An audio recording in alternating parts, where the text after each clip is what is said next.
Hello and good evening. Munson here on GMP TV, and of course it's a Homeminers night, a Tuesday evening, and our every other Tuesday we talk to Steven Whyte. So let's bring him onto the screen now and give him a nice big round of applause. Actually, good evening to you, Steven Whyte.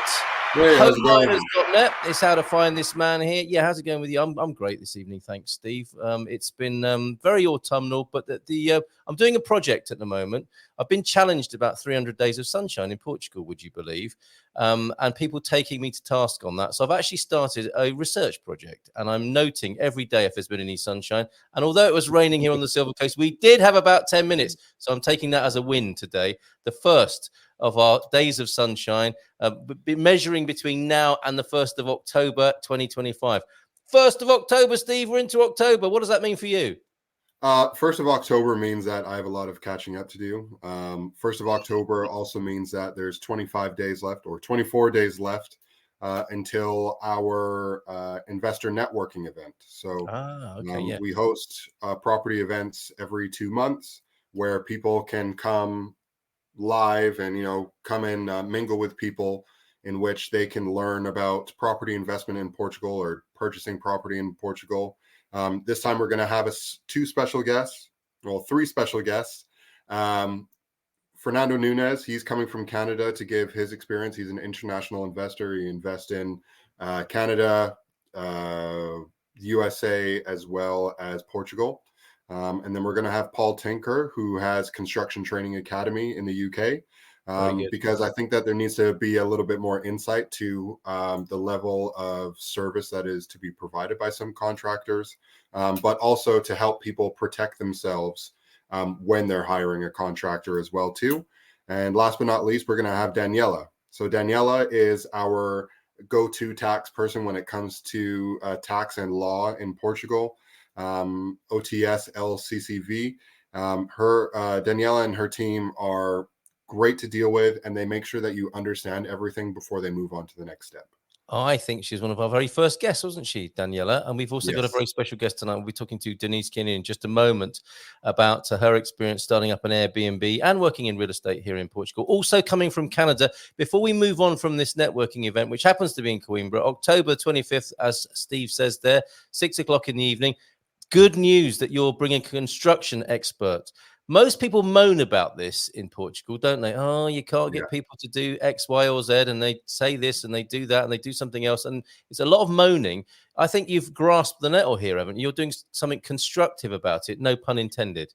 Yeah, it's really a scenario of I'm trying to keep everyone informed, not only just the people that are looking for contractors, but I'm also trying to help contractors provide a better service so that it changes this kind of mindset of how we view contractors in Portugal. What a great idea. What a great idea. That's why I love talking to you. Not many people think like you do, Steve. And that is a fantastically laterally thought out solution to what I think is a bit of a perennial problem here. So well done on that. Fernando Nunes, Paul Tinker, and Daniela will be there on October the 25th. Anything else to say about that? Right now it is buy 2 tickets, get 1 free. So if you're able to come to the event, right now would be the best time to try and get your tickets. And then after the 15th, it's full price. All right, and there'll be drinks and networking, the whole scenario. A bit of early bird bargain available there if you want it. And I'll put that on at the end of the show without the ticker tape so that you can hold your camera up and you can scan that QR code on there. But get in touch with Steve or with me and we'll make sure that you can get a ticket for that event. Right, special guest this evening, Denise is joining us. Tell us a little bit about Denise before we bring her on. So Denise, I've known Denise for just about a year now. We worked together when I was working with a real estate agency. I really tried to understand how real estate agents work and how I can provide help for them. So I ended up working with Denise for about a year, going back and forth. And even till this day, now that I'm not with that agency, we still pass deals back and forward, and we help each other out find investment opportunities. Or if she has any questions, she reaches out to me as well too. But the best part about it is that she's also Canadian. She's from the East Coast, but she got involved in Airbnb in central Portugal. And that's something that I haven't really tapped into on a personal basis. We have for investors, but the whole purpose of me inviting her on to the call today is to get her personal experience of why she moved and her experience with Airbnb in Portugal. Fantastic. Let's bring her on to do that. Nice big round of applause for Denise Kearney. Hey, Denise, how are you? Hey, how are you? Thank you really good. Lovely to meet you. And I know your name from the Good Morning Portugal community as well. So thank you very much for tuning in, which I think you've done for 1 or 2 years now.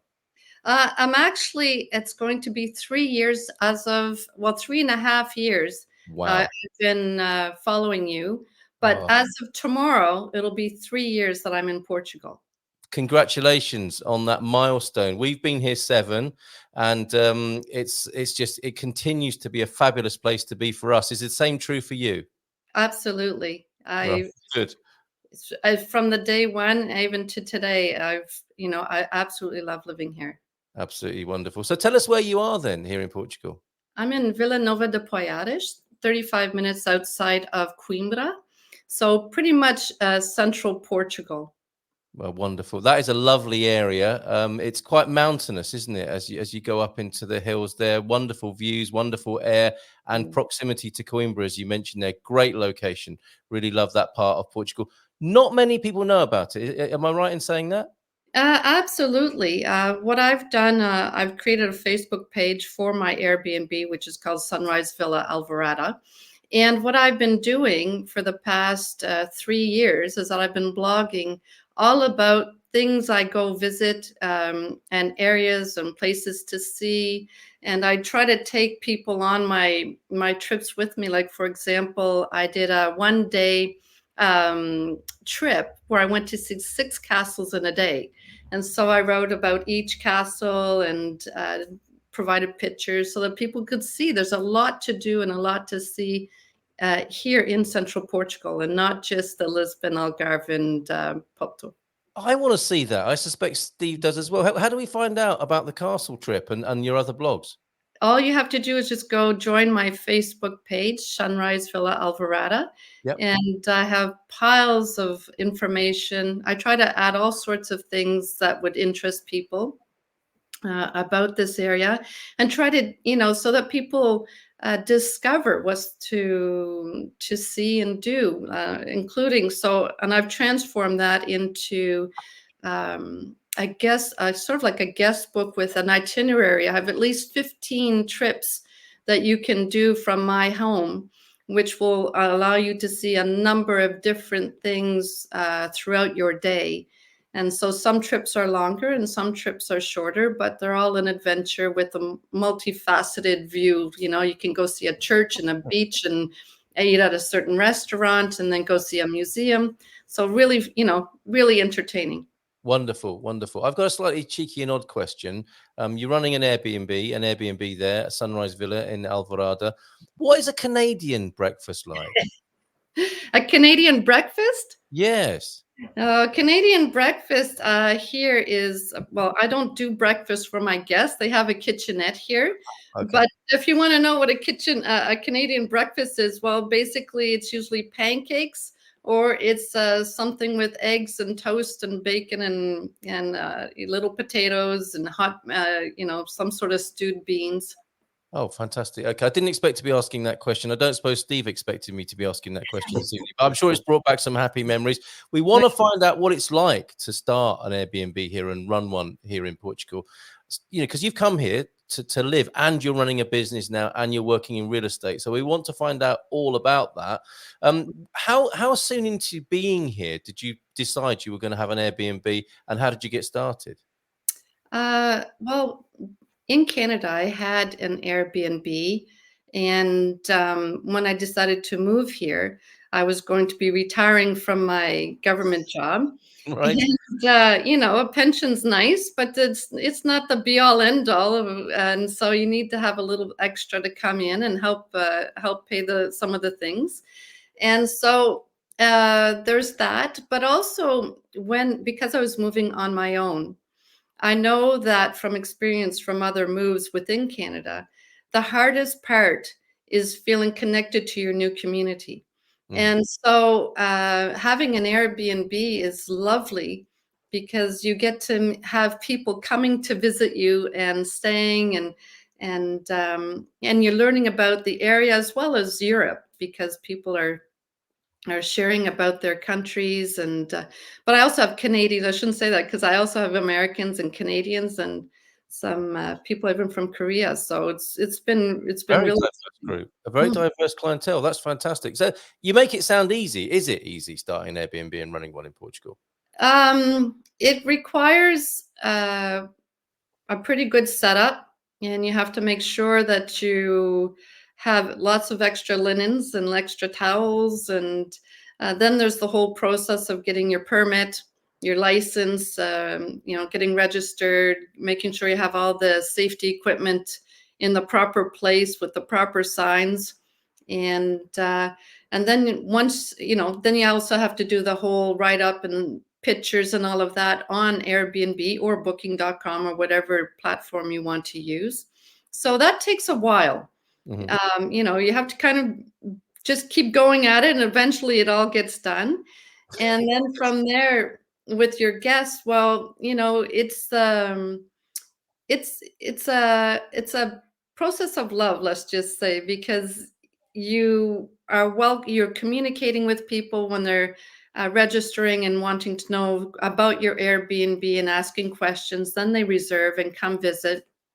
Then they have questions about the area. Where do I go? Where do I eat? I need to do some laundry or go to the pharmacy, all of those things.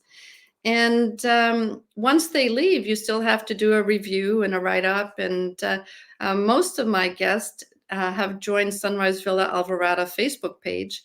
And so we kind of keep in touch that way as well. Oh, so you made friends in the process by the sound of it. Absolutely. I've made some fantastic friends, and I'm very lucky, and I'm very honored that I even have repeat customers already. So, good work. Thank you. That's amazing. Bernardino Guimarães is here. Good speaker. I agree with you. It's lovely to be hearing about how to start an Airbnb and running one, and being involved in the real estate business. So you're not content just to start and run an Airbnb. You've also got into real estate here in Portugal. How's that going? Because this is a different market, isn't it? For anyone who's worked in real estate anywhere in the world, coming to Portugal and thinking, well, it'll be fine. I've worked in real estate before. Sometimes it's a bit of a rude awakening, isn't it? Coming to Portugal. It is different, but I work with expats, people wanting to come and move to the country. So what I try to do, I work with Kaya Properties, which is within EXP. And what we do as a team, we help people from the beginning. So if someone says, look, I think I want to move to Portugal, but I don't know if I qualify for a visa.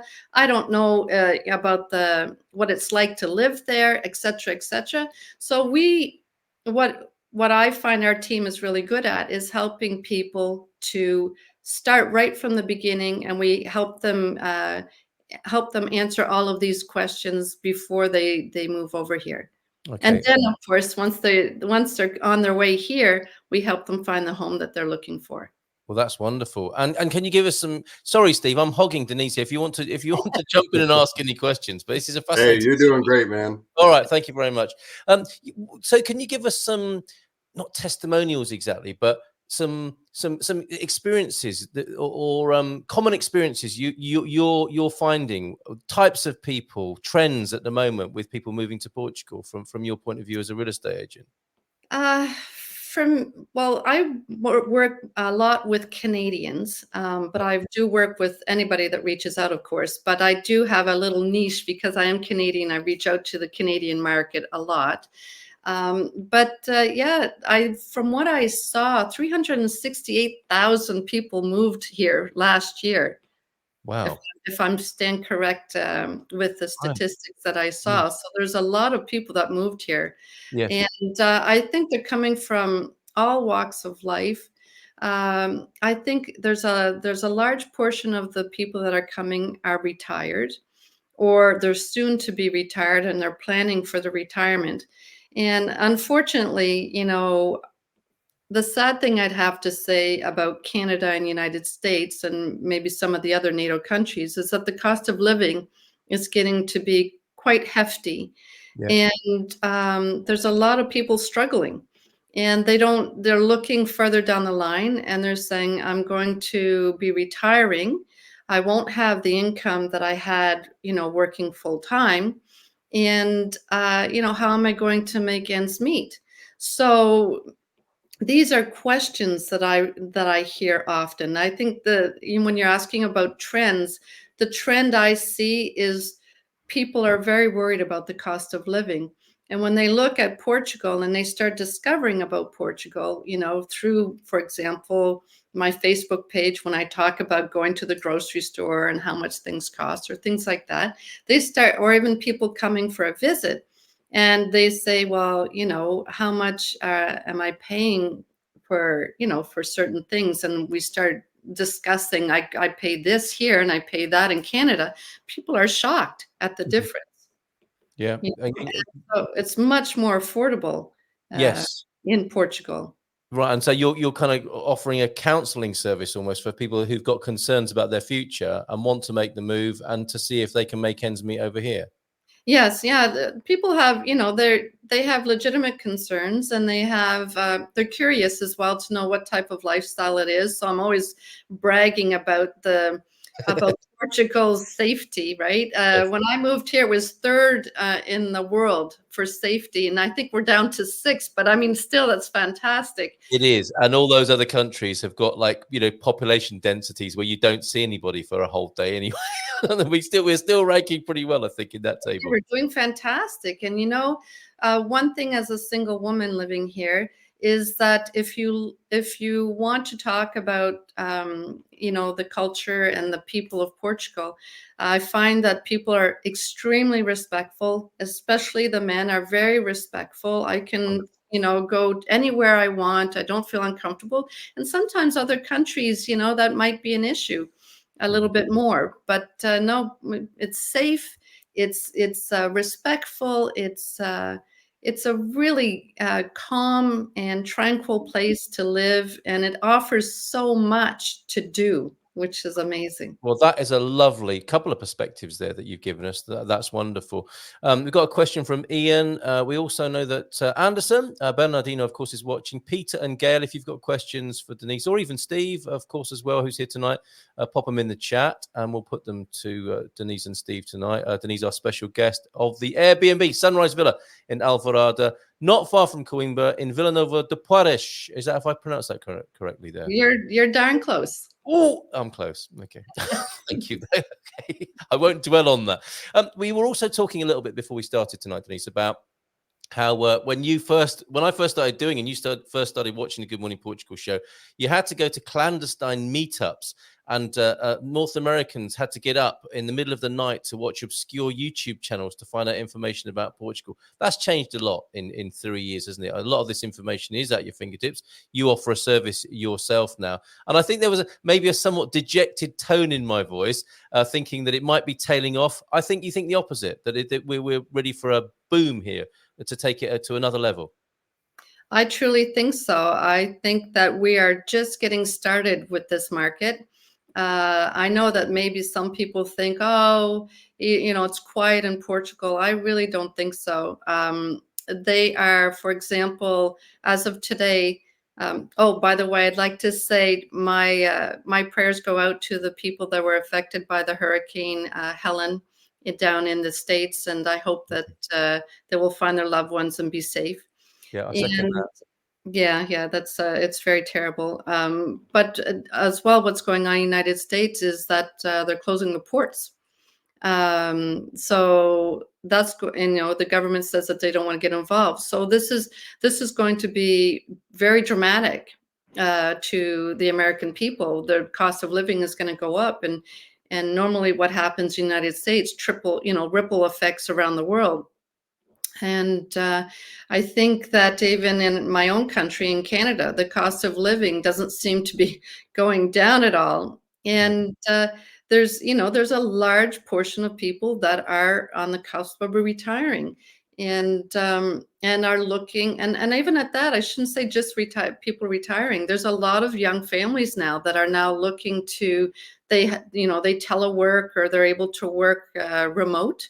Yeah. And they're looking to move to Portugal because it's a very the quality of life here is very unique. It's very calm, and it seems like you've walked back in time. Yes. When I think about Canada, I feel like I've walked back 40 years in time. But yet I still have a cell phone, and you can buy the car that you want, and you have electricity, etc. But it's still, there's this different pace of life where, and people greet each other in the eye, and it's safe to walk the streets. And these are things that people look for when they want to raise their families. And they're values that I think are guarded by this society as well, and valued by this society, right? That we as foreigners have been lucky enough to chance upon here in Portugal. I was on the other side of the mountains from you at the weekend in Castanheira de Pera. Steve knows it. What a fantastic town! What an incredible atmosphere! It occurred to me that it was like the spiritual, psychological, and social ballast of the country. All those values that you're talking about there, Denise, are evident in central Portugal.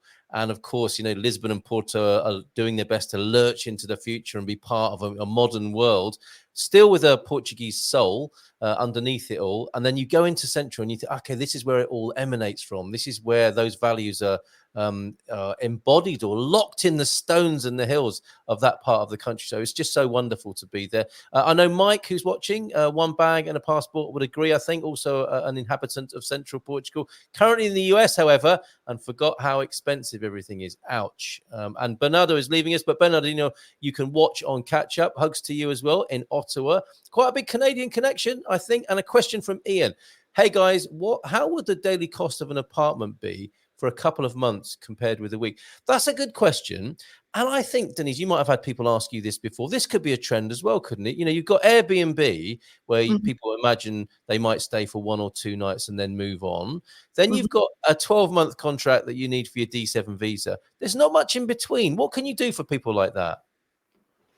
Well, there is all sorts of things available. But usually apartments, this is something, the infrastructure here, there are a lot of people moving. And so this is where Steve comes in as being a contractor and developing different investment properties. It's providing more places for people to come and be able to rent or to buy. But it is one of the trickiest things is rentals. You either do pretty much Airbnb, which is you can rent for 1, 2, 3 months. But if you're thinking you can rent an apartment for 3 months, it's more tricky because there's so much demand that the owners of these apartments are preferred to rent for people that are going to do the 1-year contracts. Yeah, right. So once it goes beyond a few weeks, it's still a niche that's a bit tricky. I suspect Steve will be writing that down. There's a little opportunity, Steve. And a question from I've Mike. already got my fingers into that one, I'll tell you that. Okay, brilliant. Steve, Denise, from Mike. Is it easier renting a property long term? Okay, so on a similar theme here, or on the Airbnb platform. I've heard that Portugal is making it harder to set up Airbnbs. Have you heard of this? And is that true? Denise, we'll start with you while Steve chats to his dog. Yes. Well, the previous government had put in some regulations of where Airbnbs could be, new Airbnbs could be permitted. It affects the Silver Coast, Porto, Lisbon, the Algarve. However, in central Portugal, Airbnbs are still permitted, and within small towns, and in certain areas where they can still start up new Airbnbs. So it's kind of varies from region to region, but the bigger touristy areas are more affected, where they're not allowing for more Airbnb permits at the time. Yep. If I'm staying corrected, and because things change, right? I'm telling you this, and next week it's going to be a brand new rule. That's right. Maybe I'll throw this in. For everybody that's thinking of moving to Portugal and you're doing all your research online and you say, I got it down, Pat, please check with a professional. So if you think that your visa is, you got it, you should really check with a professional, because the rules are changing. Yes. Often and regularly. So you might be, you might miss some information, or you might, be missing some documents. You're that you so didn't know right that to say required. that.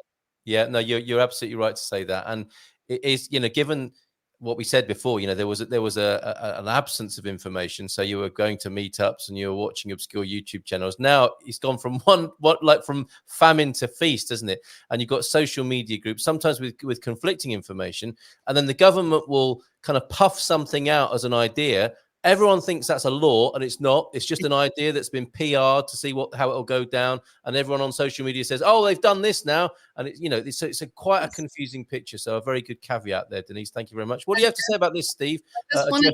Sorry, go on, Denise. No, I just finish up answering the question because they wanted to know. And with the Airbnb, there's a new government in place. There might be new regulations about where the Airbnbs can be, the premise could be or not.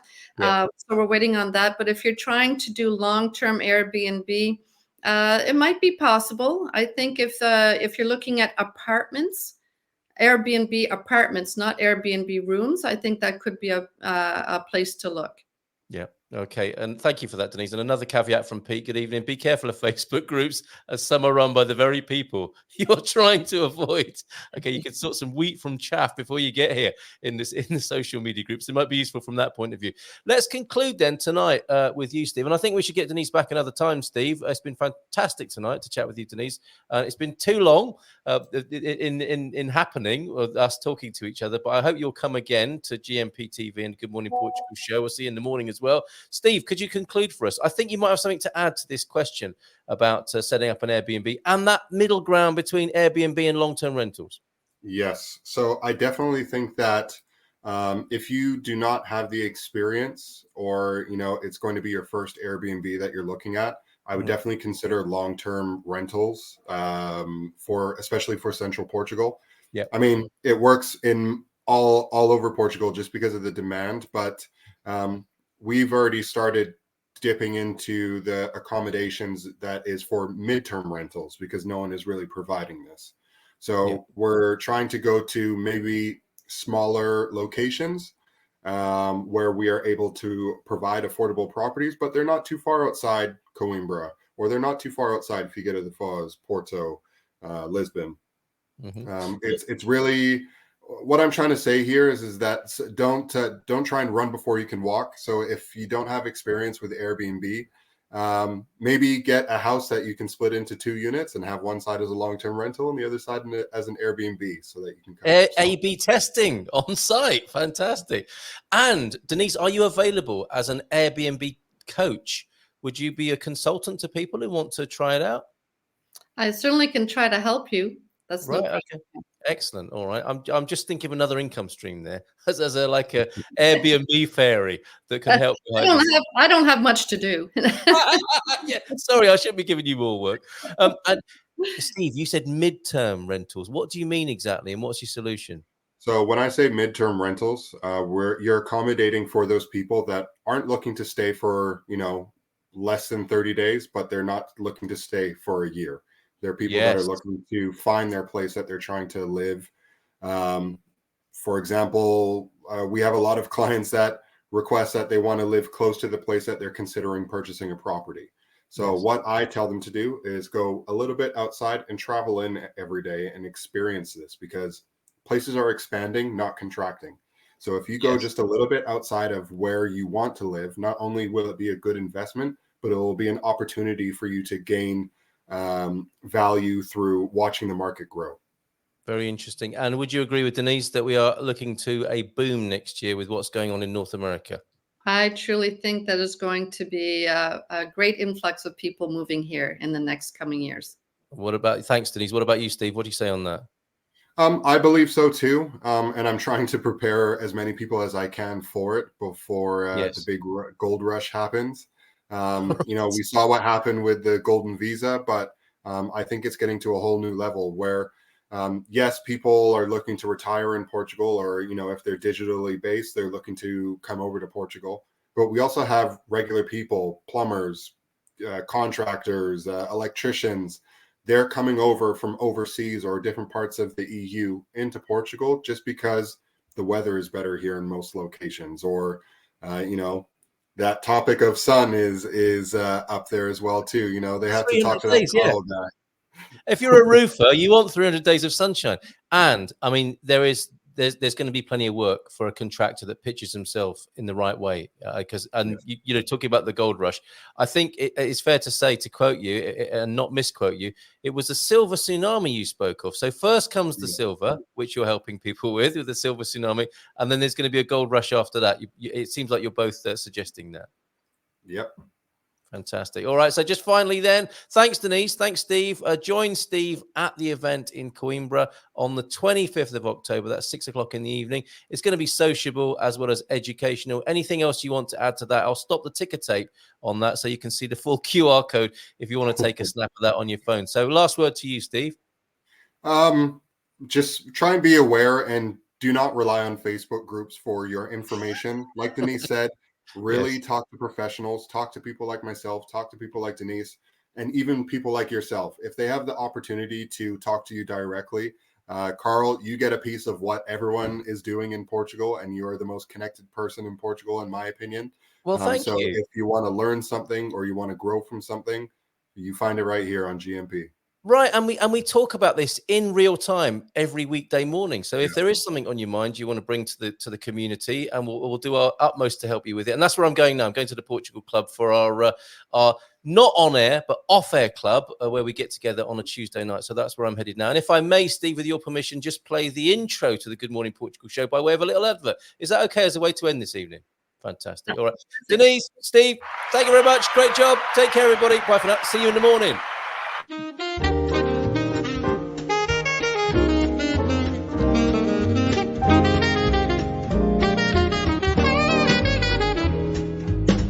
In Portugal, there's a YouTube show full of fun facts you need to know. Carl rings the bell and the members show to the GMP morning show. Featured guests will come and they will blow your mind. The audience will do so in kind. The little vanity mixed with some insanity on the morning show with GMP.